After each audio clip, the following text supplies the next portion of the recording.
To everyone else, it looked like just an old watch. But to Helena, it was the last piece of the man who changed her life. Victor Klein wasn't just a billionaire entrepreneur. He was her mentor, her first investor, and the person who taught her that true wealth is invisible. When he died, Helena carried his lessons on her wrist every single day. Years later, at a family dinner filled with arrogance and judgment, that same watch revealed a secret no one expected. Helena wasn't poor. She wasn't lost. She had built an empire quietly, and the watch became proof that the most valuable things are never just about money. My name is Maya, I'm 29, and my AI company is valued in the 8 figures. You wouldn't guess it. I live in a simple bungalow in Echo Park and prefer hoodies to designer suits.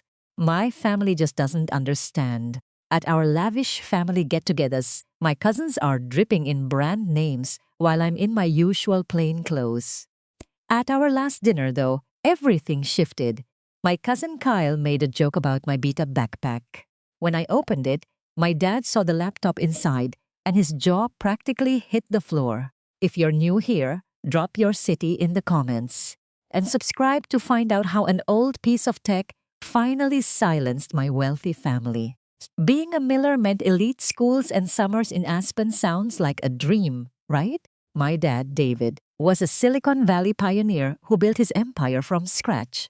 My mom, Eleanor, came from an old San Francisco family whose name is plastered on museum wings. They gave me every opportunity but always told me to make my own way. My cousins were content to live off the family name, but I needed to create something that was entirely my own. So after I graduated from Stanford, I did what nobody in my family saw coming. I turned down a senior role at my dad's massive tech company. I took an unpaid internship at a tiny AI startup instead. My dad was baffled, but he backed me. My mom was appalled. She was sure I was wasting my elite education.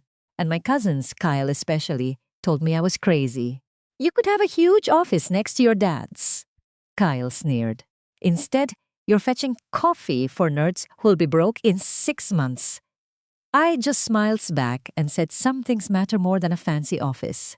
He just stared at me like I'd grown a second head. But that tiny startup felt right. It was innovative, principled, and full of brilliant minds. I gave it my all, and in less than 2 years, I was leading their core development team. That's where I met Alex.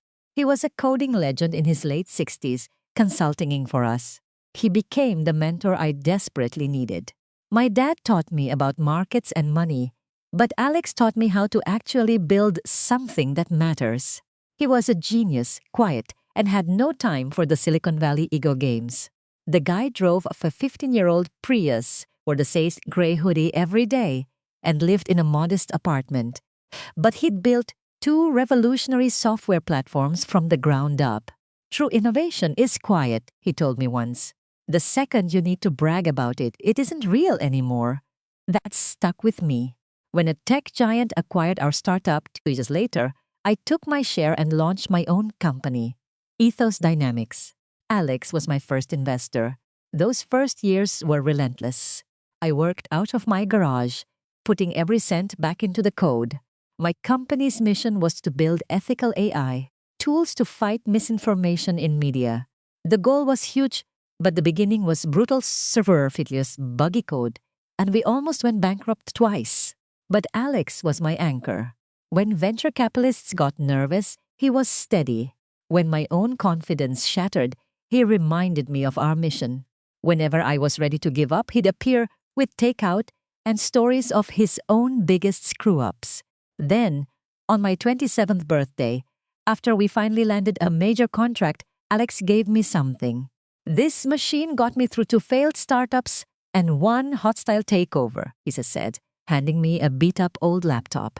Now it belongs to you. It looked like junk, covered in stickers and scratches. But it was the machine, the legendary prototype he used to write the code that changed the world. I'd only seen pictures of it in museums. Alex, I can't take this, I stammered. He just smiled. That piece of junk is worth more than your company. I was stunned. For now, he said, placing it in my hands. But not for long. Keep it to remember your own worth. not the world's valuation of you. A few months after that, Alex passed away from a sudden aneurysm. I was shattered. That laptop became my most treasured possession, not because of its value, but because it was my last piece of him. I kept it on my desk every day as I led the company through a massive growth spurt, all on my own. In the years that followed, Ethos Dynamics became a powerhouse. We were on the cover of Wired, we opened offices in Europe, and I made the Forbes 30 Under 30 list. But I never forgot Alex's code. I stayed in my small house and kept my life simple. I kept driving my old car and avoided the tech conference circuit. My family had no idea just how big my company had gotten. To them, I was just tinkering with some little software business. I would endure these families, listening to my cousins boast about their new Teslas and yachts. My parents didn't ask much, but I knew Dad was reading the industry news about my work, and I could see he was quietly impressed. The yearly Miller family dinner is a massive event hosted by my dad and his brother, my Uncle Mark. It's always at my parents' Malibu estate, a place so huge it's been featured in design magazines. The whole family comes together to drink, eat, and passive-aggressively compare their latest luxury purchases. My Uncle Mark has always been jealous of my dad's success. My dad built his company on genius ideas and pure hustle. Uncle Mark married a rich woman and landed a comfortable job through her father. Their kids are just the same. My cousins, especially Kyle, think a person's value is determined by the car they drive. These dinners were basically a car show with a catered meal. As I got ready, that familiar dread crept in, so I imagined what Alex would say. I could practically hear his dry laugh. Let them show off their toys. You're building a legacy. That was all I needed. I put on my usual outfit, jeans, a simple black sweater, and grabbed my backpack with its laptop inside. I called a simple Uber to the estate, preparing for the night. "Someplace," the driver mumbled as we went up the long, winding drive. I just nodded, seeing the mansion lit up against the ocean. Coming home always felt strange. I loved my parents, but I hated all this extravagance. "The main entrance is fine," I told him. As we arrived, I saw the row of exotic cars parked out front, and naturally, there was Kyle's new electric Porsche, parked at an angle so no one could miss it. Beside it sat Uncle Mark's Aston Martin and my cousin Jessica's new Escalade, the typical display. My Uber, a basic sedan, felt ridiculous pulling up to the enormous front doors. I thanked the driver and got out into the cool ocean air. I caught movement in a window. I was positive it was Kyle laughing at my ride. Before I even touched the doorbell, the door swung open. It was Carlos, the family's housekeeper. His serious expression broke into a genuine smile. "Miss Maya, it's good to see you." "Your parents are on the terrace with the family," he said. "Thanks, Carlos," I smiled. "How is your son, Luis?" "He's doing great. He just started at Caltech this year, the first in our family to ever attend college." "That is incredible," I said, genuinely happy. I had helped Luis with his coding projects for his application. "He loves it," Carlos said. "He tells everyone, you're the reason he even applied." I gave his arm a squeeze, walked through the huge foyer, heard the chatter, and took a breath before going in. My mother spotted me first. Eleanor Miller was a masterpiece in her 60s, poised and perfect in a gown that cost more than my car. Her blonde hair was immaculate, her presence commanding. She left my aunt and glided over. "Maya, darling," she said, kissing the air beside my face. Then her eyes did their usual scan of my simple outfit. "You know, that Chanel suit I sent you would have been wonderful for this evening." "This is just more comfortable, Mom," I said, giving her an actual hug. She hugged me back, but a bit stiffly. "Well, you look nice," she said, with a quiet sigh. "Come, your cousin Kyle just landed some massive client for his investment fund." Of course he did. Kyle's wins were always the headline news, while mine were never brought up. I followed her out to the terrace, a space overlooking the ocean filled with family. My dad was over by the railing talking to Uncle Mark, but his head turned the second I stepped outside. My father, David Miller, was tall with a commanding presence, his dark hair streaked with gray. Unlike my mom, who reveled in the luxury their money afforded, Dad always seemed slightly out of place. He owned the cars and the houses, but at these big parties, you could see the kid from a working-class neighborhood was still in there. "There's my girl," he said, stepping away from his brother to give me a real hug. It was warm and smelled like his familiar aftershave. "How was the traffic?" "Not bad," I said. He nodded, looking at me closely. "You look tired." "Burning the midnight oil again." "A little," I admitted, "but things are going well." "I'll say," he said quietly, "I saw that press release about your new AI model. That was a brilliant move, a total game changer." I was floored. "You read that?" He gave a slight smile. "I always keep up with you, even when you think I'm not looking." He squeezed my shoulder. "I'm incredibly proud of you, Maya. You're doing it your way." Before I could say anything, Uncle Mark sidled up with a drink. "Maya, good of you to join us. We thought you'd forgotten about us big shots." His laugh was forced, his grin completely phony. "Hello, Uncle Julian," I said, giving him a quick hug. "How are things at Sterling Holdings?" "Booming." "Absolutely booming. We just acquired a biotech company in Boston, added another $2 billion to our portfolio." He swirled the amber liquid in his glass. "But enough shop talk. How's that little project of yours? Still managing?" My dad shot him a warning glance, but I just smiled. "We're holding our own. Thanks. Good, good." "Tenacity is key," he said, patting my shoulder in that patronizing way of his. "Leo is over there somewhere. He just made junior partner the youngest ever at the firm." "How fantastic," I replied, my voice sweet with sarcasm. "I'll make sure to say congrats." And right on cue, Leo materialized at his father's side. My cousin was 32, with the kind of polished good looks that come from personal trainers and expensive barbers. His suit was tailored to perfection, and his watch glittered with diamonds. "Cousin Maya," he said, air-kissing my cheek. "Loving the simple look." "Very down to earth." "Leo," I said flatly. "Congratulations on the promotion." He adjusted his silk tie. "Thanks." The new Porsche out front was a little gift to myself. "Goes 0 to 60 in under 3 seconds. "Impressive," I said, feeling nothing. Arthur's old watch on my wrist suddenly felt weighty, a reminder of what was truly important. My cousin Sophie glided over next, her heels tapping on the marble floor. "Maya, darling, it's been forever." She embraced me with a cloud of expensive perfume and champagne. "Your hair looks so natural." "I love it." Sophie was Leo's younger sister, 26, and on her second wealthy husband. Her career as a brand ambassador mostly meant attending Zalas and documenting them for social media. "Thanks. So, Sophie, you look incredible." We just flew in from Monaco," she said, tossing her professionally blown-out hair. "Jean-Pierre has a yacht there. It's just divine. It has 6 suites, a sun deck, and a full crew." She lowered her voice conspiratorially.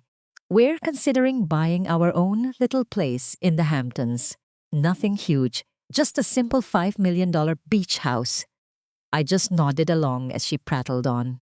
Around us, the scene was the same. My cousin was flashing his new Audemars Pig watch while his sister showed photos from her trip to the Seychelles. My aunt complained to my mom about the nightmare of renovating their ski chalet in Telluride. The whole room hummed with talk of mergers and market shares, the endless contest of who was winning. I stood there, feeling the weight of Arthur's watch, my mind on my team meeting tomorrow. We were meeting with a charity that wanted to use our app to get fresh produce from local farms to food banks. The contrast was staggering, like I was living in 2 separate realities. A server announced dinner, and I felt a wave of relief. As we moved toward the dining room, my father joined me. "You're being very quiet tonight," he noted. "Just tired," I answered. "It's the end of our fiscal quarter. It's always insane." He nodded, then lowered his voice. "I read that piece about your company, offering your platform to food banks for free. That was a very admirable move. I looked at him, surprised. He rarely commented on the details of my business. It seemed like the only right thing to do, I said. For a moment, his eyes shone with genuine pride. Your grandfather would have approved. He always remembered his roots. He paused. And so do I, no matter what Julian believes. We entered the dining room then, a table for 24 gleaming beneath a huge crystal chandelier. Gilded place cards confirmed our seating. And, of course, I was stuck between Leo and his wife, Claire. The family's theatrical dinner was officially underway. The first course arrived almost instantly, delicate lobster bisque in porcelain bowls. Wine was poured, and the performance began. These dinners always had the same predictable rhythm. Achievements were casually dropped into conversation. Business deals were mentioned in passing. A quiet war for dominance was fought with every sentence. "Claire, that bracelet is absolutely stunning," my aunt called from across the table. "Is that new?" Claire glanced at the diamond bracelet on her wrist. "Oh, this!" "Yes." Leo gave it to me after he finalized that biotech acquisition. "It's a Cartier piece, custom designed." "It's beautiful," my mother said. "Speaking of acquisitions, Julian, I heard Sterling is looking at that company in Boston." My uncle blotted his mouth with a linen napkin. "Indeed. We're in the final negotiations." Leo was the driving force behind the deal. All eyes shifted to Leo, who feigned humility perfectly. I just helped guide it home. "But it will increase our profits by 30%. We're targeting Europe next." Uncle Julian added, "Leo has always had a nose for the money. He inherits us from my side of the family." My father simply lifted an eyebrow and drank his wine. I knew he was thinking about how Julian almost bankrupted his first venture before he married into money. "And Daniel, darling, how's the new position?" my mother asked, steering the conversation. Daniel swelled with pride. "Intense, but lucrative. We just finalized a $4 billion contract. I'm flying to Singapore next week on the corporate jet." The conversation went on like this as the next course was served. A seared tuna salad with microgreens. I tried to focus on my plate, hoping to remain unnoticed, speaking only when directly addressed. But Leo seemed determined to put me on the spot. "So, Maya," he began, studying his wine, "how is life in the startup trenches? Are you still sharing that little office space in the warehouse district?" "We moved into our own building last year, actually," I said quietly. "It's closer to Midtown." "Midtown, huh? That's expensive real estate. Rent must be a killer," he pressed. I just shrugged. "We manage." "And the team," he continued. "Still you and a couple of programmers? We're growing." Leo gave his father a small, smug smile. "Listen, new companies are a risk. Most of them fail. The fact that you've lasted this long is, honestly, pretty remarkable." "Thanks for your overwhelming support," I said, my voice devoid of emotion. Aunt Diana leaned toward me, her face a mask of practiced concern. "Darling, if you ever decide it's too much, you know the family will help. There's no failure in walking away. I'm certain your father could give you a job at his company." I felt a flash of anger, but held it in check. "That's very thoughtful, Aunt Diana. But we're doing quite well." "Of course you are, sweetie," she cooed, patting my hand as if I were a child. "I just worry. A smart young woman needs to think about her future, about stability. Take Claire, for instance. She and Leo just purchased that gorgeous penthouse downtown." Claire beamed. "The remodel is costing an arm and a leg, but it's a solid investment. We're putting in a home theater and a private gym. You must come over when it's finished, Maya. It might inspire you." I managed a tight smile. "Sounds amazing." "You know," Uncle Julian chimed in, "starting your own thing is brave, but Z corporate life offers real security." I knew a guy who went the startup way. Brilliant fellow, fantastic concept. Poured his life savings into it. And today, he's a regional manager at a rental car company. Several family members nodded soberly at the story. I remember your first presentation, Leo said, cutting into his steak as the main course arrived. What was it?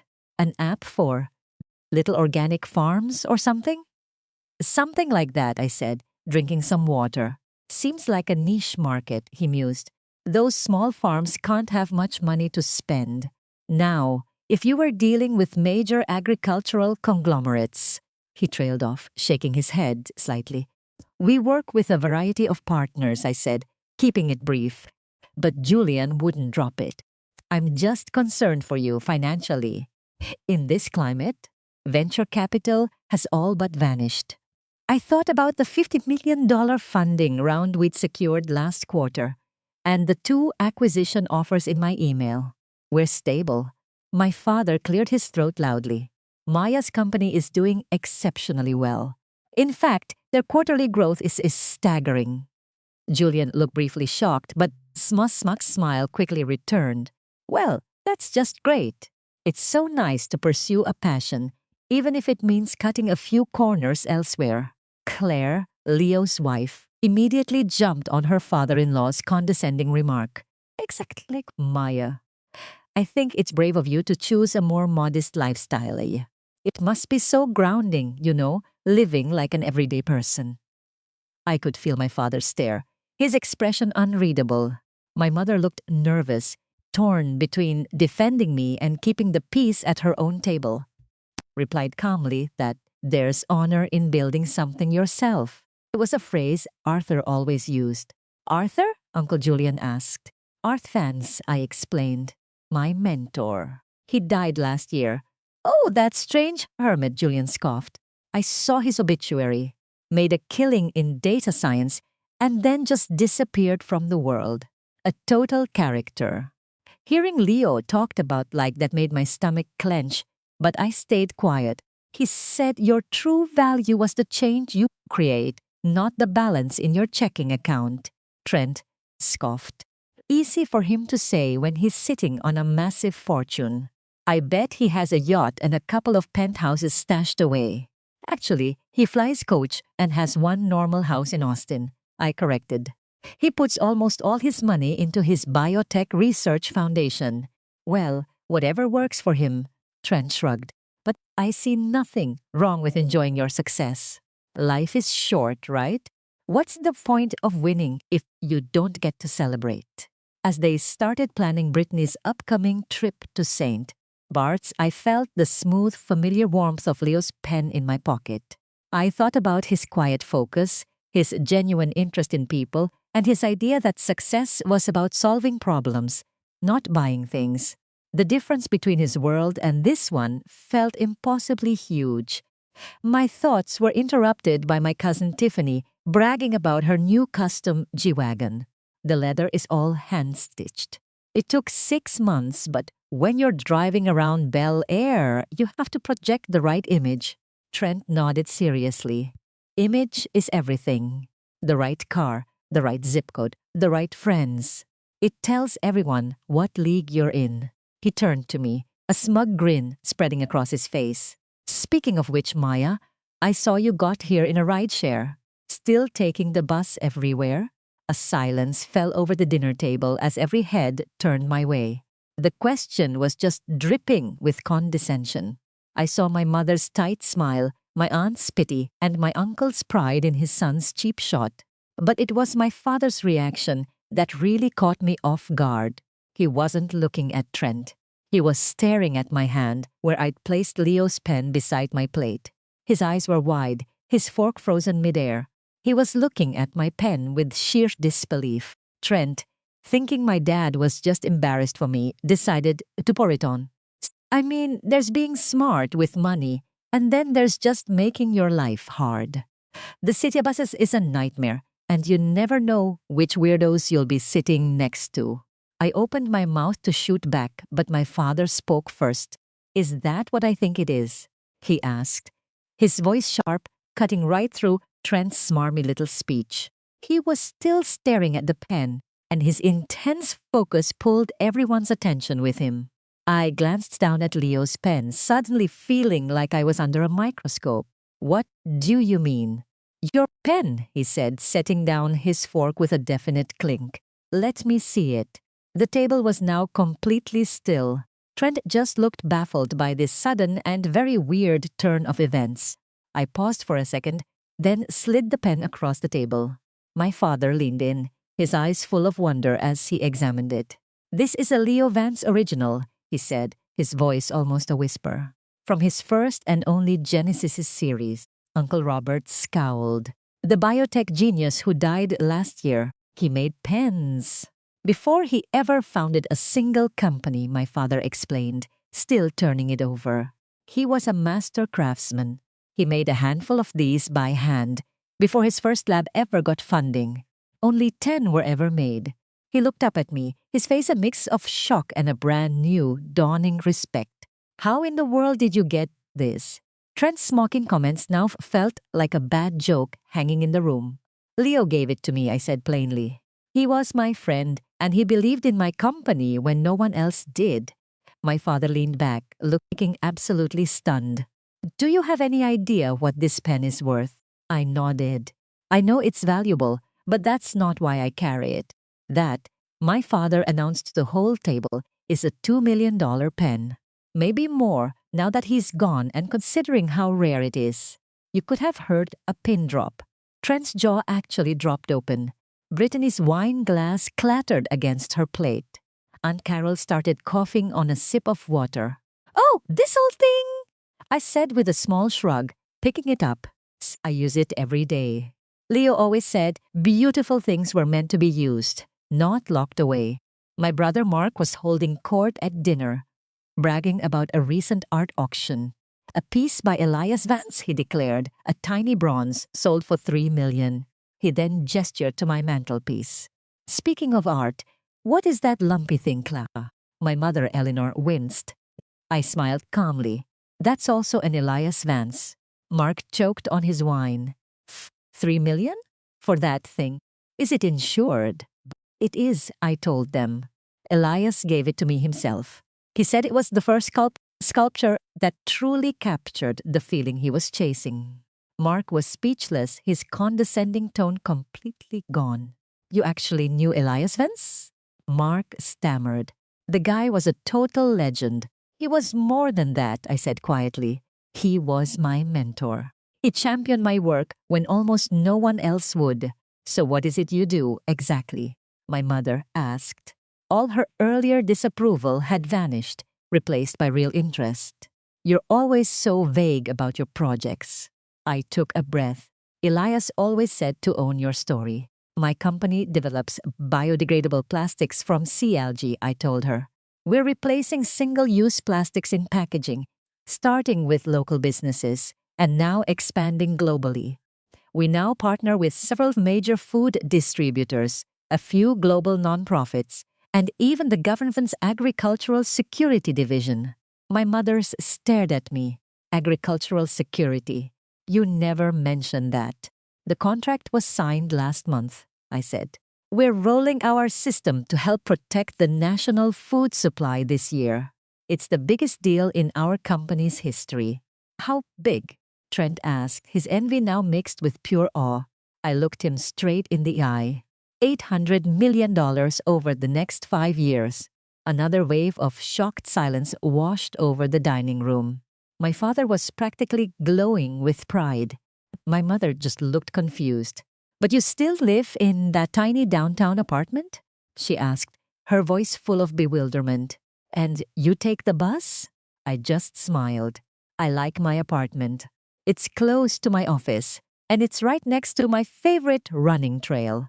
As for the bus, it's practical, and it's just better for the environment. Leo rode his bicycle to work every single day, even after his company went public. A true Vance disciple, my father murmured, looking at me with a whole new kind of admiration. Trent was trying to process it all, struggling to make this new information fit his mental picture of me. So your startup is like a real business. I nodded. It is. We were valued at nearly $2 billion after our last round of funding. And I'm still the majority owner. Uncle Robert nearly choked on his dinner roll. and Aunt Carol's eyes were as wide as dinner plates. Brittany was typing furiously into her phone, undoubtedly searching for my company's name. "You're a billionaire," Trent asked, his voice cracking a little bit. "On paper, maybe," I clarified. "Most of my net worth is just company stock. I pay myself a normal salary, and I live a pretty simple life." "But why would you hide all that?" Tiffany asked, completely mystified. "If I had that kind of money, everyone would know about it." I thought of Leo, of his quiet humility, and how he never felt the need to impress anybody. Real success isn't about what other people think of you. It's about what you create and the problems you solve. Our tech has helped thousands of family farms from going under. It's helped deliver drought assistance to regions that were getting devastated.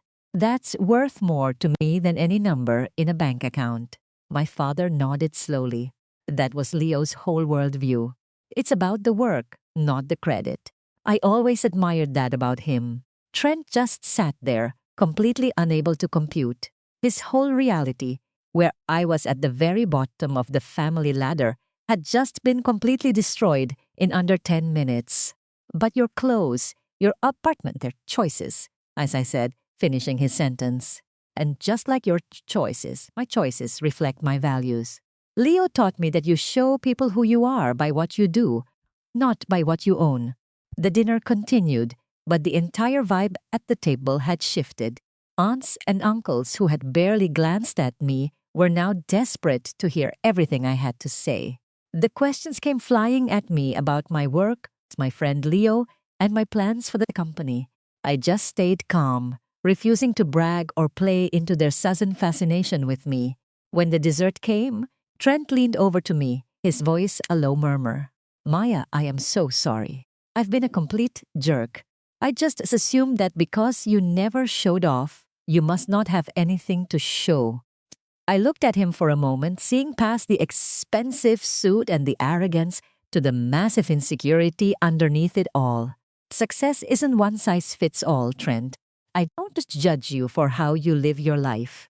I'd just appreciate it if you gave me the same respect." He nodded, looking genuinely humbled for once. "That pen," he said. "It's really incredible. Leo Vance must have really believed in you." I glanced down at the pen on the table. It's a reminder of what's actually important. Not how much it cost, but what it stands for. Vision, passion, and building something that matters. As I said that, I saw my father watching me from across the table with a strange, thoughtful expression. For the first time, he wasn't just seeing his daughter who needed his protection. He was seeing a woman who had built her own world on her own terms. In that one look, I knew something between us had changed forever. A different kind of respect was starting to settle in the room. The old book I carried, Julian Vance's personal copy, was now telling my story, revealing secrets I'd carefully guard not from shame, but because I wanted people to judge me for my character, not my bank account. As the evening calmed down, I was glad for its familiar weight in my hands, a link to the man who didn't just shape my career, but my entire worldview. Once the dessert lists were gone, the conversation circled back to the book and its famous previous owner. My Uncle David, mostly silent till then, finally said what everyone was thinking. "I just can't picture Julian Vance being your mentor," he said, swirling his brandy. The man was famous for being intensely private with his time and his money. How on earth did you two connect? Every single person at the table turned to look at me. The servers even hesitated, smelling a good story. My own father leaned in, just as intrigued as the rest. I met Julian at a small materials science startup called Polycor, right after finishing my PhD.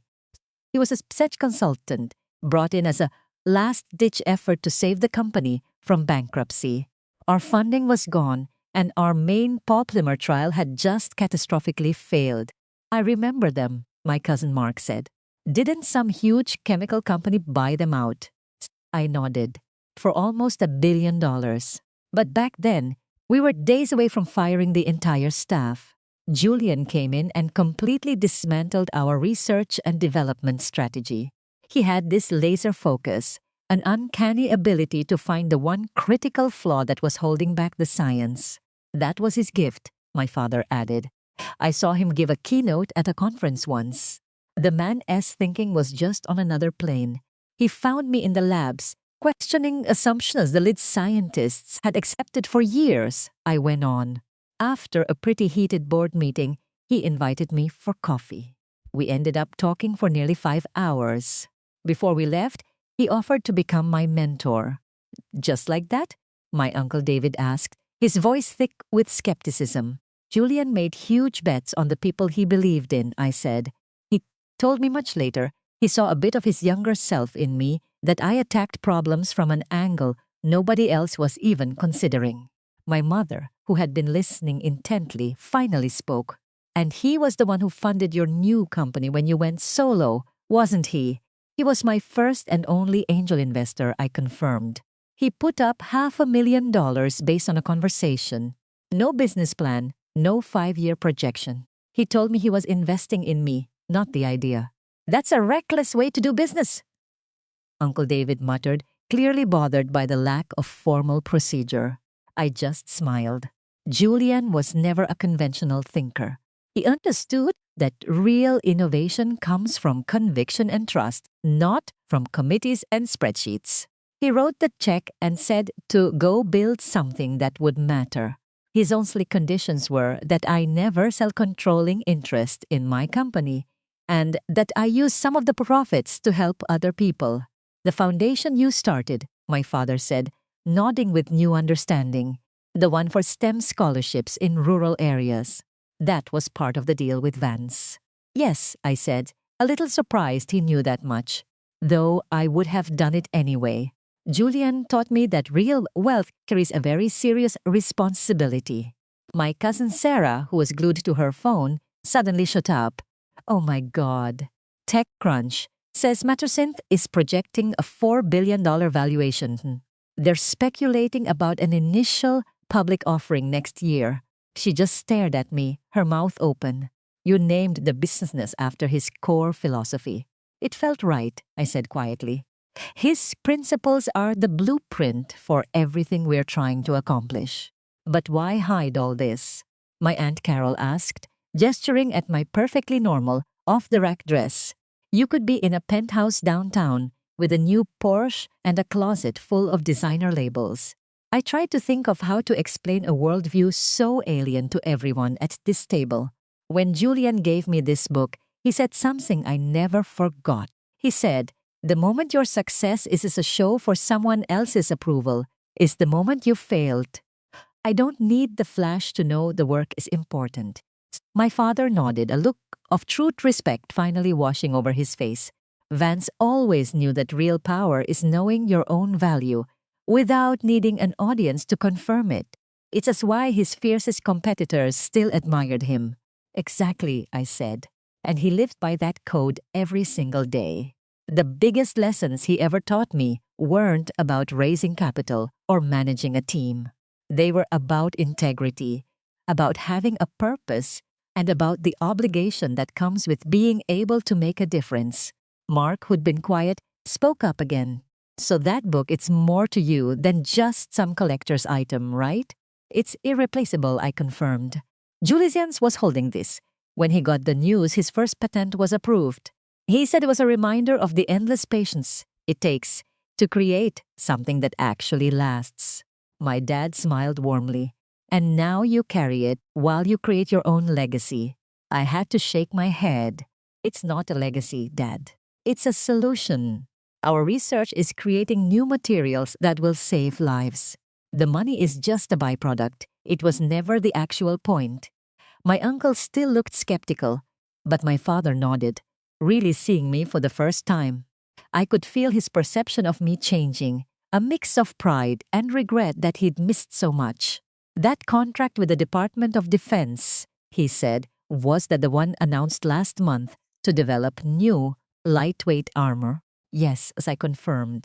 We won that grant against some of the biggest aerospace companies on the planet. Our new composite material should revolutionize personal protection and save countless soldiers. That was your company? my Uncle Henry blurted out. That was all over the business channels. They never mentioned your name. I like to keep a low profile, I told him. I let the work get the attention. But now, certainly, Aunt Pamela chimed in. You'll get a bigger house? A nicer car, at least? I just offered a polite smile. I'm perfectly happy where I am. It's practical, it has what I need. I've lived in the same modest house for 15 years, even after my company took off. My grandfather always said that owning more things doesn't make you more content. So all you do is work.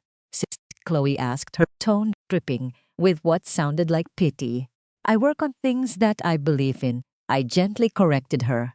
But I also travel, I volunteer, and I have friends who like me for me, not for my net worth. My life is incredibly full. And the foundation, my dad prompted. Tell us more about that. A real smile finally spread across my face. Now this was a topic I loved talking about. The Vance Institute for Applied Science. We provide full scholarships and hands-on mentorship for kids from low-income districts. It covers tuition, new equipment, paid lab internships, and career placement support. Our first class of 50 students just started their junior year of college. They're brilliant. 50 students, my Uncle Ben asked, sounding critical. Seems like a drop in the bucket for a person with your resources. Says a new program, I replied patiently. We want to ensure it's effective before we expand. Our goal is to support 10,000 students a year within the next decade. 10,000 lives, my father murmured. Now that is a serious return on investment, better than any stock. I couldn't have said it better. Julian always insisted his real legacy wasn't in his patents, but in the people he empowered and the opportunities he created. As coffee was served and the family began to move into the living room, I felt the whole atmosphere shift. Their focus on me had a new weight, a new intensity, as if they were all recalculating my place in the family hierarchy. It was the one thing I had always worked to avoid being measured by my money instead of my actions. Mark caught me in the hallway, which was lined with dusty portraits of our ancestors. I feel like I need to completely reboot my entire idea of you, he said. For years, I honestly felt kind of bad for you, thinking you were struggling to make ends meet. And this whole time, you could probably buy this entire zip code without even checking your balance. I stopped and met his gaze directly. That's exactly why I don't talk about my work in financial terms, Mark. I didn't want that to change how you saw me. It's the most boring part of what I do. He just looked confused. But isn't that the whole point? To get the recognition you've earned? The only recognition I need is seeing our materials used to build safer hospitals, I told him. Or seeing a kid from our foundation get their doctorate. I know that's what Julian would be proud of. Mark glanced at the old book in my hand, then back at me. I think I have a lot to learn from you, because for the first time all night, he sounded completely genuine. We were in the den now, a classic room with wood panels, leather armchairs, and books from floor to ceiling. The family broke into little clusters, and I was suddenly the anchor of conversations I was normally excluded from. Uncle David was suddenly asking for my opinion on the commodities market. Aunt Carol was now desperate to introduce me to her friend who ran a local charity fundraiser. Even my cousin James, who typically just grunts a hello, was asking about my company's 5-year growth plan. I poured myself scotch and found a quiet corner to catch my breath. The revelation had twisted everyone's behavior into something that was both comical and deeply unnerving. I was the same woman who arrived in a 5-year-old sedan, but they were now looking at someone else entirely. Quite an impression you're making, my father said, appearing beside me with his own glass. Can I hide out with you for a second? I pointed to the chair beside me. Be my guest. He sat down, taking a long sip of his whiskey. You know, I always admired how private you were building your own thing, but I never imagined this was it. Would it have changed anything if you knew? I asked. He thought about it for a second. I've always been proud of you, Elara. But I might have been quicker to shut down some of the family's more condescending comments. I can handle condescending, I told him. It's this sudden 180. Now that they know the company's valuation, that's so jarring. My dad understood immediately. Big money paints a target on your back. It's why I'm always quiet after a good quarter. Julian had the same problem, I said. He always said the friends who knew him before he made his billions could all fit in one convertible. Sounds like a hell of a mentor. My dad swirled the ice in his glass. I wish I'd known him. We'd see each other at fundraisers, but we never really connected. You two would have gotten along, I said. All that genius with absolutely no ego. He was the real thing. Takes one to know one, my father said, giving me a rare, genuine smile. You know, watching you work this room tonight, it reminded me of myself at your age. That same need to build something real, to be known for your work, not for your last name. That caught me off guard. My dad always seemed so at home in his world of inherited wealth and the privilege that came with it. Really? But you love all of this. I gestured at the opulent, crowded ballroom. He gave a quiet laugh. Your mother loves it. I tolerate it because it makes her happy. Honestly, I'd be happier in a place half this size. He leaned closer. Why do you think I'm always at the office? Or hiding out at that cabin in Tahoe? All this, he gestured around again. This was never the reason I got up in the morning. I had no idea, I admitted. I guess we're both pretty good at keeping our real selves hidden. He took another sip. Maybe too good. I should have paid more attention to what you were building. I should have been cheering you on years ago. You saw what counted, I told him. You were reading those clinical data reports, weren't you? He smiled.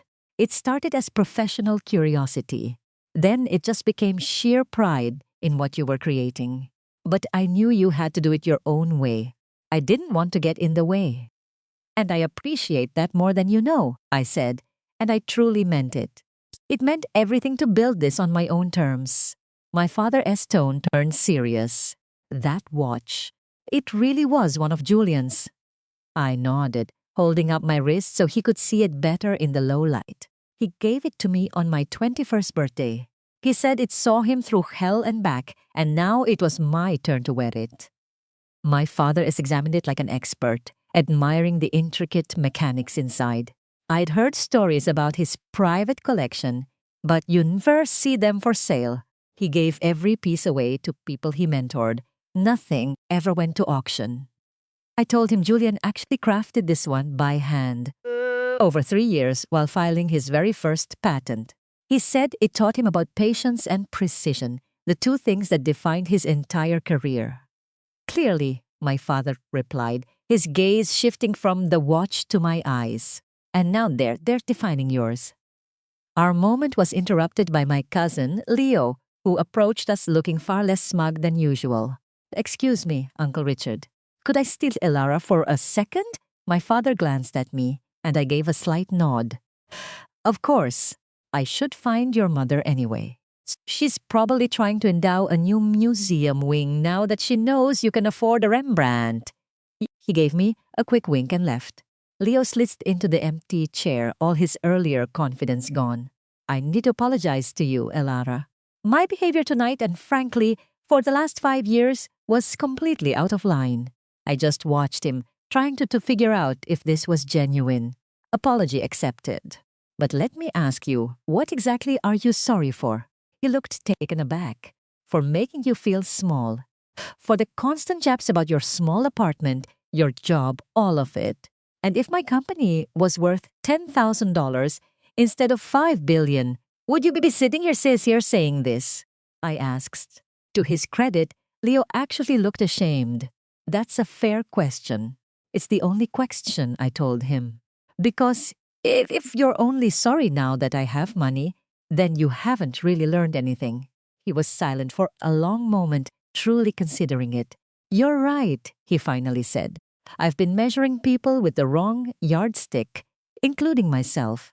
It's how I was brought up, but that isn't an excuse. It's never too late to change how you see things, I said. my voice softening. Julian's easily 50 before he figured out his own views on money. It changed his whole life. I'd like to hear more about him if you're open to it sometime, Leo said. I'd like that, I answered, truly surprised. At that moment, my mother appeared, her face a mask of pure panic. Elara, darling, I feel absolutely awful about all those jokes about your beat-up car, your tiny place, your entire life. She sat down, taking both of my hands in hers. If I had any clue what you were creating, Mom, I interrupted gently. That's precisely why I kept it private. I needed you to love my life for what it was, not for what it was worth on paper. She just looked at me, confused. But we only want you to have the best. It was painful to watch you struggle when you could have had anything. This is what I want, I explained. A health tech company that saves lives. A foundation that sends brilliant kids to college. A life built on purpose, not on possessions. But you can have both, she pleaded. A life with meaning and with beautiful things. I glanced down at the watch Julian gave me. I already do. This is the most valuable thing I will ever own. Not because of its price tag, but because of the man who gave it to me. And the same goes for my work and my friends. My mother sighed, still not quite getting it. Well, at the very least, you must let me find you a proper penthouse somewhere with a doorman. I had to smile. Some things will never change. I love you, Mom, even when you're trying to orchestrate a hostile takeover of my personal life. She finally smiled back. And I love you, even when you won't wear a perfectly good dyer dress. As the party finally died down, I realized I'd had more honest conversations tonight than in the last decade of family holidays. Some of my relatives were clearly still reeling, their entire perception of me destroyed. Others looked they were questioning their own ideas about success. And a handful, like father, were seeing me clearly for the first time, looking past the quiet girl and the shocking valuation to the woman I'd worked so hard to become. When it was time to leave, I ordered a car, turning down several offers for a ride. My father walked with me to the enormous front door to wait. You've given everyone a lot to process tonight, he said. Especially me. That was honestly never the plan, I told him. I just wanted everyone to see me for who I am, not as a charity case or some overnight success. He nodded, thinking. Julian's true legacy isn't the money or the patents, is it? It's the way he showed people what real value is. He put his hand on my shoulder. I'd love to see your lab, meet your team, see what you're actually building. I would love that, I said, a smile spreading across my face. How about next week? I can show you our latest project and introduce you to the whole crew. It's a date, he said as my car arrived. And, Elara, don't ever take that watch off. It's exactly where it belongs. As I got into the car, I looked at the watch, thinking how some things and some people hold secrets you would never imagine. To most of my family, this watch made me a genius entrepreneur overnight. But for me, it was always my link to the man who taught me that value isn't something you buy, it's something you build. 3 weeks after that chaotic family dinner, I was in my office overlooking the San Francisco Bay. The space was modern and clean glass, sustainable wood, and collaborative workspaces. No fancy art, just framed photos of our team with patients our technology had saved. My father's visit had been better than I ever could have hoped. He came early for the tour, met my top scientists, and asked sharp, insightful questions about our diagnostic platforms and our growth strategy. I was so proud watching him talk to my head of engineering, totally lost in the lines of code they were discussing. Before he left, he was swapping contact info with my researcher director, already setting up introductions with his network. You've built something special here, he said as we stood on the balcony looking over the city. It's not just the technology, it's the culture. Your people really believe in the work. I just smiled and said, this was always the entire goal, to build something that mattered. As I looked over the blueprints for our foundation's new headquarters, it hit me how much had changed since at that party. My own life was the same, but my family relationships felt brand new. My dad and I now talked a few times a week about science, charity, and even the mechanics of antique watches, a surprising new common interest. My mom gave up on the penthouse idea, but still sent me designer sweaters. The biggest surprise, though, was Leo. He actually called and asked me to tell him more about my mentor's philosophy. My mother and I started having lunch, and I was amazed by her shift in perspective. She started volunteering for a river cleanup initiative, discovering a passion for environmental advocacy that shocked everyone, especially her. Our whole family dynamic began to change. At a recent gala, she talked about conservation, not just connections. It felt like a fresh start. A light tap on my lab door brought me back. "Your 3 o'clock is here," my assistant said. The urban garden applicant. "Send him in," I replied, rising to greet him.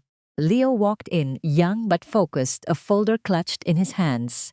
He was applying for our Startups Community Grant with a bold plan to revitalize a derelict industrial site.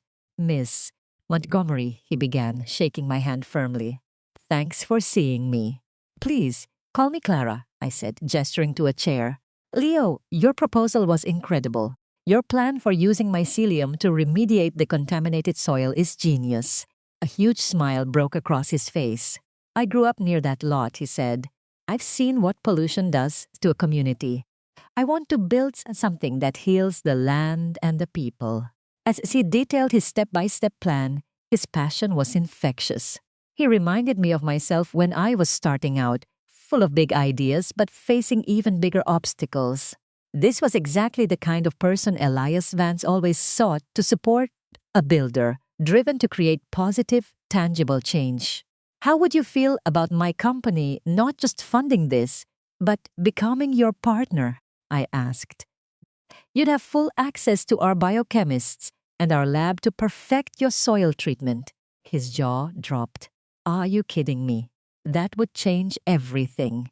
"I'm serious," I said. "This plan needs to happen. With our help, his garden could feed hundreds of families." As we mapped out the project, I glanced at the Vance sculpture on my shelf, a reminder of the duty that comes with success. Helping Leo felt like the perfect way to honor Elias's legacy by investing in a greener future. After Leo left, buzzing with excitement, I called my mother Eleanor to share the news. She listened quietly and then completely surprised me. "I want to help," she said. "Not with a donation. I want to be on the ground, helping organize. I know how to navigate City Hall and rally volunteers," she offered. "Eleanor, that's incredible," I said, truly touched. "The project could really use your skills, and I could use a little of that youthful optimism," she replied. "Clara, that night at dinner, it wasn't just about the sculpture. It made me re-examine what I value. I want my legacy to be more than a name on a building." As we discussed her role, I was amazed at how one conversation had sparked such a profound shift. Choosing to live by my mentor's principles wasn't just transforming me, it was transforming my whole family. That night, walking through a downtown park, I saw the city's diverse faces. A chef heading home, a tired doctor, students laughing, a banker in a suit that looked like my brother's. Each one with a unique story, a different definition of a good life. Elias Vance saw the world like that. He saw the potential in people, not their position. He valued creativity over currency. Back in my apartment, I touched the cool bronze of his sculpture. It was so much more than just art. It was my North Star, guiding my decisions and reminding me that real worth isn't what you own, but what you create. It was about purpose, not perception. This sculpture wasn't some investment to be locked in a vault. It would stay right here on my mantles, a silent partner in business meetings and community projects, family dinners, and quiet evenings. It would measure my life the way it measured my mentors, by the steady growth of something good in the world. As I was heading to bed, a text from Eleanor lit up my phone. She'd just left her first volunteer meeting and was buzzing with energy. "I finally get what Elias was about," she wrote. "Creation over consumption. Thank you for showing me what it means to be truly rich." I smiled. texting back that connection and purpose are the only currencies that matter. The sculpture may have kick-started that awkward dinner conversation, but it was the principle behind it that changed everything. The idea that our value comes from our contributions, not our collections. Has a special object ever helped you find your own purpose? Or has someone ever finally understood you once they saw what you were passionate about? Share your experience down in the comments. If this story about redefining success struck a chord with you, I would really appreciate it if you'd like this video and subscribe for more stories about finding value in a world obsessed with price tags. And always remember, the most precious things in our lives aren't measured by their cost, but by the meaning we pour into them. Thank you for watching. Until next time, I hope you never forget your own amazing worth, which is something no amount of money could ever purchase.